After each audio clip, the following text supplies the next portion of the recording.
दोस्तों इस लेसन में हम बात करेंगे यूपीएससी आईएएस प्रीलिम्स 2019 में आए हुए मॉडर्न इंडियन हिस्ट्री के क्वेश्चंस के बारे में।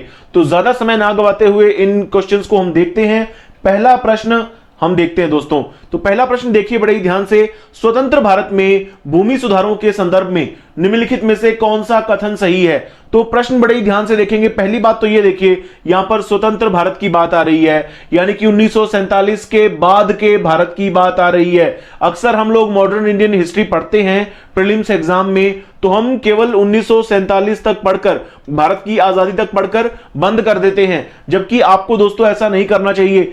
कम से कम भी अगर मैं बात करूं, मिनिमम अगर आपको पढ़ना है प्रीलिम्स एग्जाम के लिए मॉडर्न इंडियन हिस्ट्री को, तो 1964 तक तो जरूर पढ़ना है। मतलब हमारे जो पहले प्रधानमंत्री थे जवाहरलाल नेहरू, उनके कार्यकाल के बारे में आपको पढ़ना है, ठीक है। उनके कार्यकाल तक का इतिहास आपको पढ़ना है। हालांकि उसके बाद का भी आप पढ़ेंगे, मौजूदा समय तक का अगर आप पढ़ देंगे तो बहुत ही अच्छा रहेगा दोस्तों, कोई भी प्रश्न आपका मिस नहीं होगा। लेकिन फिर भी कम से कम 1964 तक का तो आप जरूर देखें, ठीक है। अब इस प्रश्न को देखें, स्वतंत्र भारत में भूमि सुधारों के संदर्भ में निम्नलिखित में से कौन सा कथन सही है। तो यहां पर आपको सही कथन चुनना है दोस्तों।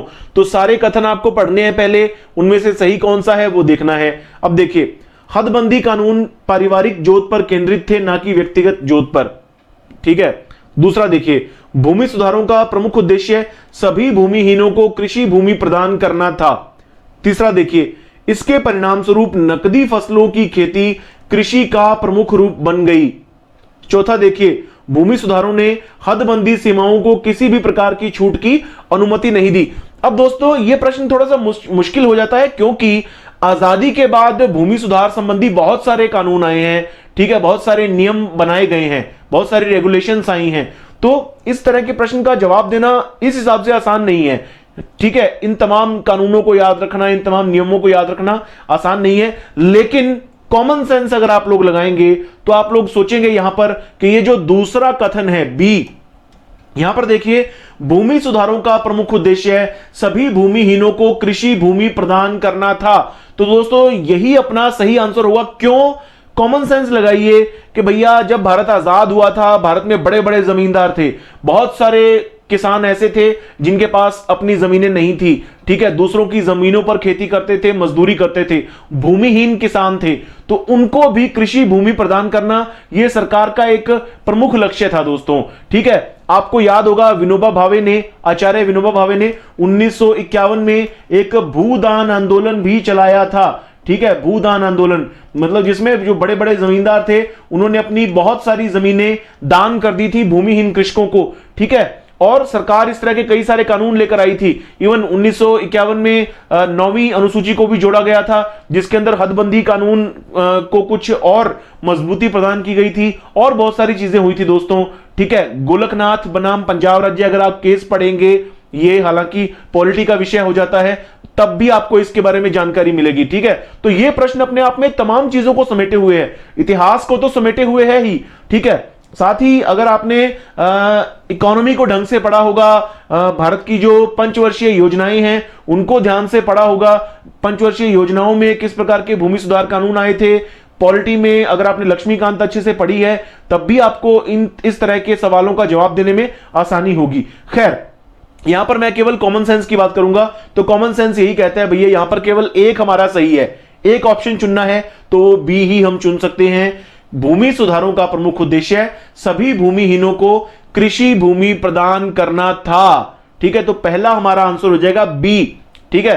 तो ये जो प्रश्न है इतिहास से भी जोड़ सकते हैं, पॉलिटी से भी जोड़ सकते हैं, इकोनॉमी से भी जोड़ सकते हैं। तो बहुत ही बहुआयामी किस्म के प्रश्न आते हैं दोस्तों, ठीक है। दूसरा प्रश्न देखिए दोस्तों, चार्टर एक्ट 1813 के संबंध में निम्नलिखित कथनों पर विचार कीजिए। उपर्युक्त कथनों में से कौन सा सही है। तो यहां पर दोस्तों 3 कथन आपको दिए गए हैं, इन तीनों कथनों में से आपको देखना है कौन सा सही है या कौन से सही है, ठीक है। अब यहां पर चार्टर एक्ट 1813 ये लिखा हुआ है। अब जिन लोगों ने लक्ष्मीकांत बहुत ध्यान से पढ़ ली है ना, वो लोग कहेंगे भैया ये तो पॉलिटी का प्रश्न है, लेकिन दोस्तों दरअसल ये मॉडर्न इंडियन हिस्ट्री का प्रश्न है। लक्ष्मीकांत में दिया गया है इसके बारे में, क्योंकि भारत के संविधान की ऐतिहासिक पृष्ठभूमि को समझाना था, ठीक है, भारत का संविधान आजादी के बाद आप लोग जानते हैं तैयार हुआ, लागू हुआ, तो उसकी जो ऐतिहासिक पृष्ठभूमि थी, अंग्रेजों के द्वारा किस तरह के भारत में नियम कानून लागू किए गए, उस ऐतिहासिक पृष्ठभूमि को बताना जरूरी था। ठीक है, इसीलिए लक्ष्मीकांत में ये अच्छे तरीके से बताया गया है। तो चार्टर एक्ट 1813 ये मॉडर्न इंडियन हिस्ट्री का प्रश्न हो जाता है, और इससे जुड़े हुए जो कथन है वो यहां पर दिए गए हैं। अब देखिए, इसने भारत में ईस्ट इंडिया कंपनी के व्यापार एकाधिपत्य को चाय का व्यापार तथा चीन के साथ व्यापार को छोड़कर समाप्त कर दिया। क्या ऐसा था? दूसरी बात देखिए, इसने कंपनी द्वारा अधिकार में लिए गए भारतीय राज्य क्षेत्रों पर ब्रिटिश राज की संप्रभुता को सुदृढ़ कर दिया। क्या ऐसा था? अब तीसरी बात देखिए, भारत का राजस्व अब ब्रिटिश संसद के नियंत्रण में आ गया। तो इन तीनों कथनों में से दोस्तों मैं आपको बता देता हूं कि जो पहले दोनों कथन है, कथन 1 और कथन 2, ये दोनों कथन सही हैं 1813 के चार्टर एक्ट के संदर्भ में। अब दोस्तों, चार्टर एक्ट क्या था? ये भारत के अंदर ब्रिटिश ईस्ट इंडिया कंपनी शासन कर रही थी। ठीक है, तो उसको रेगुलेट करने के लिए, उसके क्रियाकलापों को रेगुलेट करने के लिए ब्रिटिश पार्लियामेंट की ओर से ये चार्टर एक्ट बनाए जाते थे। ठीक है, 1813 का जो चार्टर एक्ट था, उसने क्या किया कि जो ईस्ट इंडिया कंपनी थी उसके जो व्यापारिक एकाधिकार था भारत के अंदर, उसको समाप्त कर दिया। यानी भारत में अब और भी ब्रिटिश कंपनियां आ सकती थी, केवल ईस्ट इंडिया कंपनी को ही बिजनेस का अधिकार नहीं रह गया था। तो ईस्ट इंडिया कंपनी का जो एकाधिपत्य था वो खत्म हो गया। ठीक है, हालांकि जो चाय का व्यापार था, चीन के साथ व्यापार था, और अफीम का जो व्यापार था, उसके ऊपर ईस्ट इंडिया कंपनी का एकाधिकार अभी भी बरकरार रखा गया था। लेकिन इन सब को छोड़कर, चाय, अफीम और चीन को छोड़कर, जो ईस्ट इंडिया कंपनी थी वो अब केवल एक प्रशासनिक निकाय बनकर रह गई थी। ठीक है, तो आप देखिए कि ब्रिटिश संसद ने किस प्रकार से ईस्ट इंडिया कंपनी के ऊपर नकेल कस दी थी। ठीक है, चार्टर एक्ट 1813 के जरिए। अब दूसरी बात देखिए, इसने कंपनी द्वारा अधिकार में लिए गए भारतीय राज्य क्षेत्रों पर ब्रिटिश राज या क्राउन की संप्रभुता को सुदृढ़ किया। डेफिनेटली किया। जब हम पहले ही बात कर चुके हैं कि ये ब्रिटिश पार्लियामेंट के द्वारा बनाया गया एक अधिनियम था, एक एक्ट था, और इसने ब्रिटिश कंपनी के जो बिजनेस का जो एकाधिकार था उसको भी खत्म कर दिया था। तो डेफिनेटली जो ब्रिटिश क्राउन था, ब्रिटिश क्राउन की संप्रभुता को सुदृढ़ कर दिया गया था भारतीय राज्य क्षेत्रों के ऊपर। हालांकि अभी भी जो प्रशासनिक निकाय था वो कंपनी ही बनी हुई थी। इसीलिए जो तीसरा कथन है ना, ये गलत हो जाता है दोस्तों। भारत का राजस्व अब ब्रिटिश संसद के नियंत्रण में आ गया। राजस्व अभी भी ये दोस्तों ब्रिटिश संसद के नियंत्रण में नहीं आया था, ये कंपनी के ही पास था। कंपनी के पास प्रशासनिक अधिकार भी थे और राजस्व को भी अभी कंपनी ही कंट्रोल कर रही थी। ठीक है, क्योंकि बिजनेस कंपनी का काफी ज्यादा फैला हुआ था। तो दोनों कथन सही हैं, यानी हमारा जो आंसर होगा वो हो जाएगा ए। ठीक है, ये देखिए दोस्तों, ए हमारा आंसर हो जाएगा, केवल 1 और 2। ठीक है, अगला प्रश्न देख लेते हैं दोस्तों। अगला प्रश्न देखिए, स्वदेशी आंदोलन के संदर्भ में निम्नलिखित कथनों पर विचार कीजिए। स्वदेशी आंदोलन ये किस दौर का था? स्वदेशी आंदोलन दोस्तों गांधी से पहले हुआ था। महात्मा गांधी का योगदान भारत के अंदर जब आप पढ़ना शुरू करते हैं तो मुख्य तौर पर चंपारण से आप शुरू करते हैं। 1917 में चंपारण का जो आंदोलन हुआ था। ठीक है, लेकिन उससे पहले भी भारत में काफी सारे आंदोलन वगैरह हुए थे। ठीक है, तो उनमें से ही एक स्वदेशी आंदोलन था और ये बहुत महत्वपूर्ण आंदोलन था। गांधी के आंदोलनों से पहले जो सबसे महत्वपूर्ण आंदोलन हुआ था वो यही आंदोलन था दोस्तों। ठीक है, इसको आप मोटे तौर पर देख सकते हैं, 1905 में ये शुरू हो गया था और लगभग 1911 तक ये चलता रहा था। हालांकि इसका जो मुख्य टाइम था वो 1905 से लेकर 1907 तक का रहा था। ठीक है, तो स्वदेशी आंदोलन के संदर्भ में निम्नलिखित कथनों पर विचार कीजिए। 2 कथन यहां पर दिए गए हैं, इन पर आपको विचार करना है। उपयुक्त में से कौन सा या कौन से कथन सही हैं? ठीक है, अब ये देखिए, इसने देशी शिल्पकारों के कौशल तथा उद्योगों को पुनर्जीवित करने में योगदान किया। डेफिनेटली किया, क्योंकि जो स्वदेशी आंदोलन था, नाम से ही स्पष्ट है भैया, यहां पर स्वदेशी की बात की गई थी। विदेशी का बहिष्कार किया गया था, विदेशी कपड़ों की होली जलाई गई थी, और इसके पीछे सबसे बड़ा कारण था वो था दोस्तों बंग भंग। ठीक है, बंग भंग जिसको आप लोग कहते हैं बंगाल विभाजन। बंगाल का विभाजन कर दिया गया था 1905 के अंदर कंपनी के द्वारा। उस वक्त नहीं, ब्रिटिश सरकार के द्वारा, कंपनी माफ कीजिए गलती से निकल गया। उस वक्त भारत के अंदर जो वायसराय थे लॉर्ड कर्जन थे। ठीक है, लॉर्ड कर्जन ने बंग भंग की ये बंगाल विभाजन की बात कही, प्रस्ताव किया और बंगाल विभाजन कर दिया गया 1905 के अंदर। ठीक है, तो इसी के विरोध में स्वदेशी आंदोलन हुआ और बहुत सारे आंदोलन हुए। मुख्य जो इसका क्षेत्र था वो बंगाल ही था दोस्तों। ठीक है, मुख्य तौर पर बंगाल में हुआ, लेकिन इसका असर पूरे देश के अंदर हुआ था। तो इसने देशी शिल्पकारों के कौशल तथा उद्योगों को पुनर्जीवित करने में बहुत ज्यादा योगदान दिया। विदेशी का बहिष्कार होने लगा, देशी चीजों को लोग खरीदने लगे। ठीक है, देशी की एक नई भावना उत्पन्न हुई थी लोगों के मन में। स्वदेशी आंदोलन के एक अवयव के रूप में राष्ट्रीय शिक्षा परिषद की स्थापना हुई। जी हां, राष्ट्रीय शिक्षा परिषद की भी यहां पर बात हुई कि भैया हम जो शिक्षा पद्धति अपना रहे हैं वो अंग्रेजों की दी हुई शिक्षा पद्धति है, इसलिए इसको दूर हटाना चाहिए, नई राष्ट्रीय शिक्षा आनी चाहिए भारत के अंदर। 1905 के अंदर ही राष्ट्रीय शिक्षा परिषद का मसौदा तैयार किया गया। ठीक है, कोलकाता के अंदर एक बैठक हुई और 1906 में कलकत्ता के अंदर ही कोलकाता, ठीक है, तो कोलकाता के अंदर 1906 के अंदर राष्ट्रीय शिक्षा परिषद की स्थापना भी हो गई थी और यह सब कुछ स्वदेशी आंदोलन के तहत ही हुआ था। तो ये दोनों कथन ठीक हैं। इसका मतलब हमारा जो सी आंसर है वो यहां पर सही हो जाता है। सी जो ऑप्शन है वो हमारा आंसर बन जाता है। 1 और 2 दोनों ये सही हैं। ठीक है, अगला प्रश्न देखिए, निम्नलिखित युग्मों पर विचार कीजिए। अब युग्म है आपको दिए गए हैं, ये आंदोलन है, इस तरफ लीडर हैं। भैया कौन सा आंदोलन किस लीडर ने चलाया, ठीक है, किस लीडर ने लीड किया किस आंदोलन को। तो देखिए दोस्तों, उपयुक्त में से कौन सा सही है। ठीक है, तो आपको ये देखना है, मिलान करना है एक प्रकार से, तो मिलान कर लीजिए। अखिल भारतीय अस्पृश्यता विरोधी लीग, तो ये डेफिनेटली महात्मा गांधी ने ही शुरू किया था दोस्तों।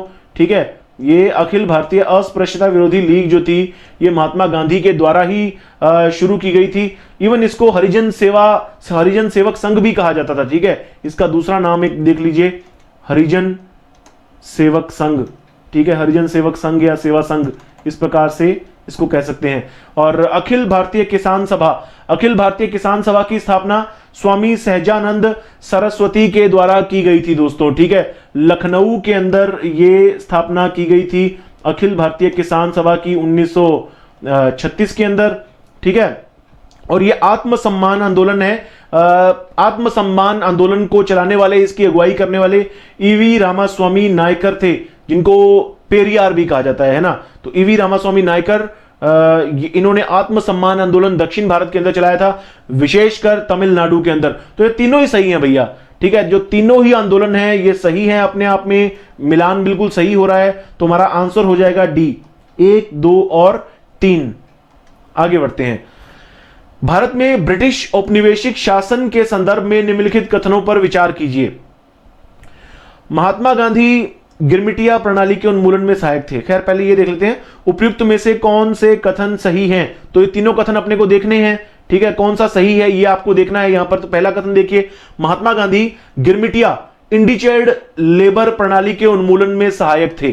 दूसरी बात देखिए, लॉर्ड चेम्सफोर्ड की वॉर कॉन्फ्रेंस में महात्मा गांधी ने विश्व युद्ध के लिए भारतीयों की भर्ती से संबंधित प्रस्ताव का समर्थन नहीं किया था। क्या नहीं किया था? तीसरा देखिए, भारत के लोगों द्वारा नमक कानून तोड़े जाने के परिणाम स्वरूप औपनिवेशिक शासकों के द्वारा भारतीय राष्ट्रीय कांग्रेस को अवैध घोषित कर दिया गया था। कैसा था? तो दोस्तों इसका आंसर मैं आपको बता देता हूं। यहां पर जो पूछा गया है, निम्नलिखित कथनों पर विचार कीजिए और उपयुक्त कथनों में से कौन से कथन सही हैं। तो भैया पहला कथन सही है, ठीक है, और ये तीसरा कथन सही है और दूसरा कथन गलत है। क्यों है ये बताता हूं मैं आपको। तो हमारा जो आंसर हो जाएगा वो हो जाएगा बी। ठीक है, हमारा बी आंसर हो जाएगा, यानी केवल 1 और 3 जो हैं ये सही हैं। महात्मा गांधी गिरमिटिया प्रणाली के उन्मूलन में सहायक थे।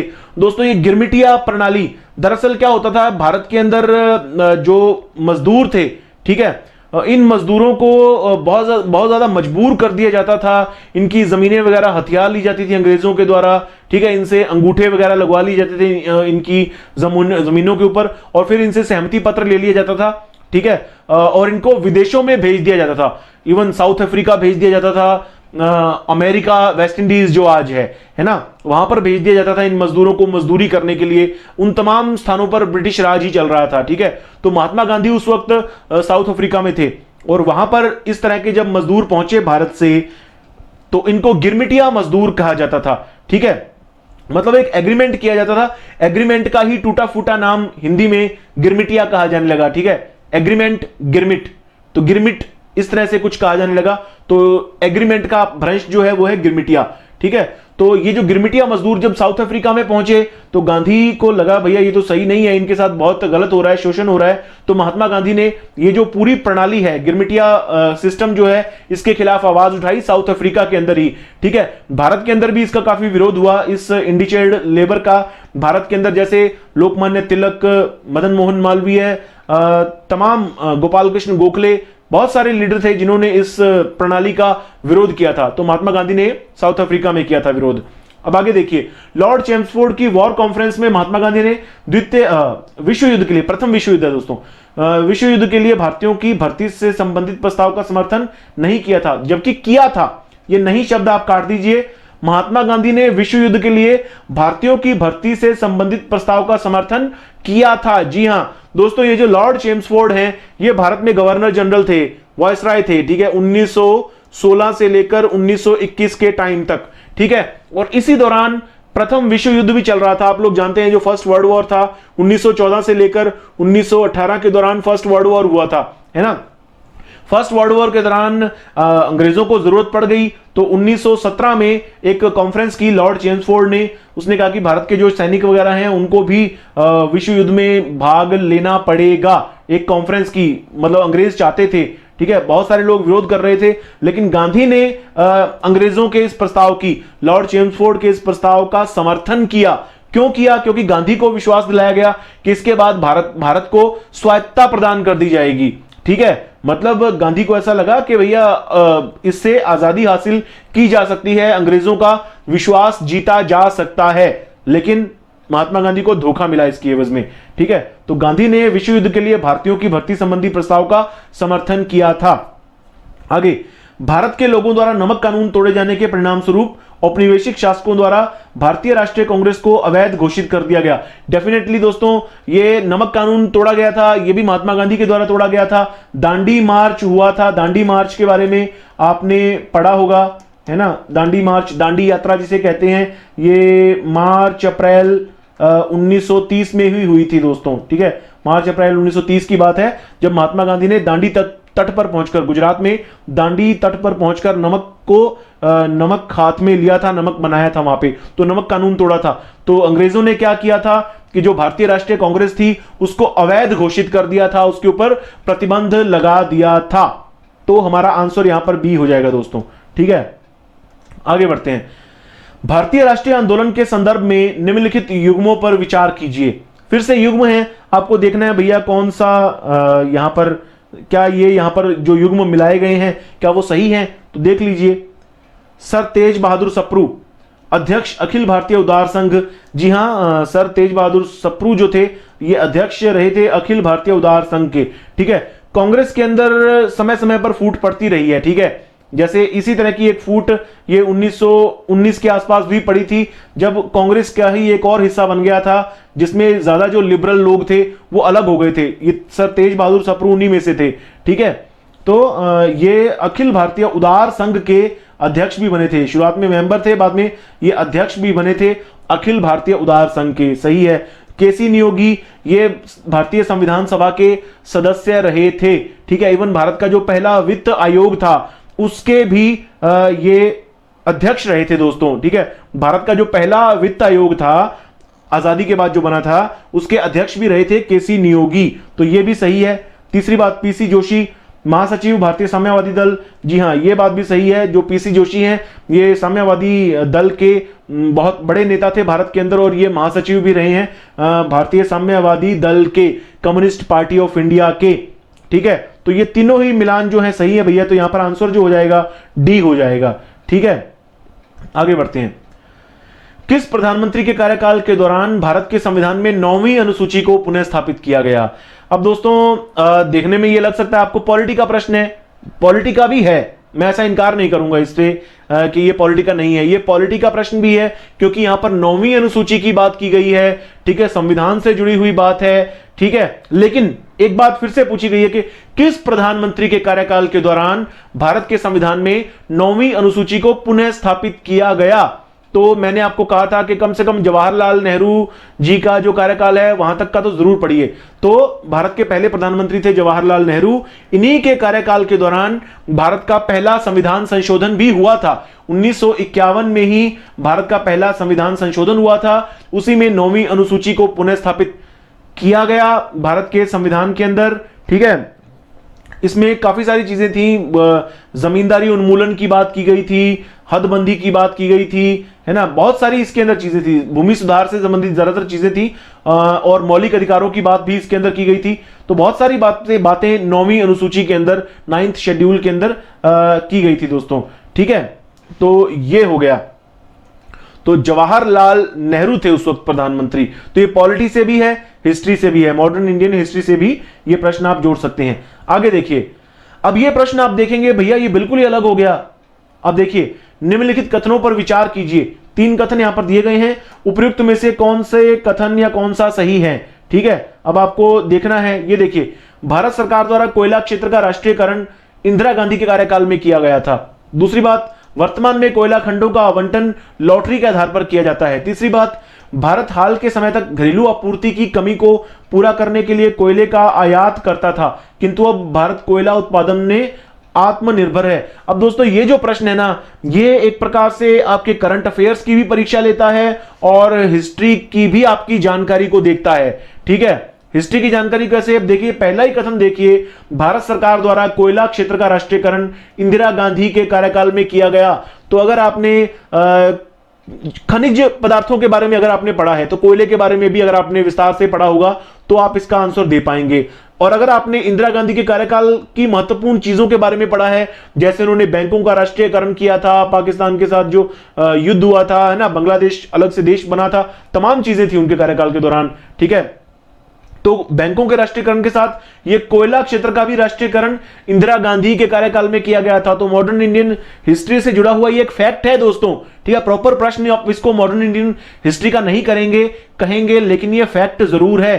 तो 1972 का टाइम था जब इंदिरा गांधी ने कोयला क्षेत्र का राष्ट्रीयकरण कर दिया था, ठीक है। 1972 और 1973 2 चरणों में कोयला क्षेत्र का राष्ट्रीयकरण कर दिया गया था पूरे देश के अंदर, ठीक है। तो ये जो पहला कथन है ये भैया सही हो जाता है। दूसरा देखिए, वर्तमान में कोयला खंडों का आवंटन लॉटरी के आधार पर किया जाता है। नहीं भाई, ये गलत है, ये आपके करंट अफेयर्स की नॉलेज पर आधारित है। वर्तमान में कोयला खंडों का जो आवंटन है लॉटरी के आधार पर बिल्कुल नहीं किया जाता। इसके लिए प्रक्रिया ये अपनाई जाती है कि भैया टेंडर्स मंगाए जाते हैं, निविदाएं मंगाई जाती हैं, और जो भी कंपनी, जो भी फर्म कहती है कि हम प्रति टन कोयले का इतना ज्यादा अमाउंट देंगे, मतलब जो कंपनी कहती है कि हम 1 टन कोयले का 1 लाख रुपया देंगे आपको, और दूसरी कंपनी आती है वो कहती है एक टन कोयले का हम आपको 95,000 रुपया देंगे, तो भैया जो कंपनी 1 लाख रुपया दे रही है उसको टेंडर मिल जाता है, ठीक है। तो जो ज्यादा बोली लगाती है उसको कोयला खंडों का आवंटन हो जाता है, जो कंपनी सरकार को ज्यादा कमाई करके देती है, ठीक है। तो ये जो यहां पर दूसरा कथन है ना, लॉटरी के आधार पर नहीं होता है, ठीक है, टेंडर निकाले जाते हैं, तो दूसरा कथन गलत हो गया। तीसरी बात देखिए, भारत हाल के समय तक घरेलू आपूर्ति की कमी को पूरा करने के लिए कोयले का आयात करता था, परंतु अब भारत कोयला उत्पादन में आत्मनिर्भर है। नहीं भाई साहब, कोयला उत्पादन में भारत आज तक आत्मनिर्भर नहीं हुआ।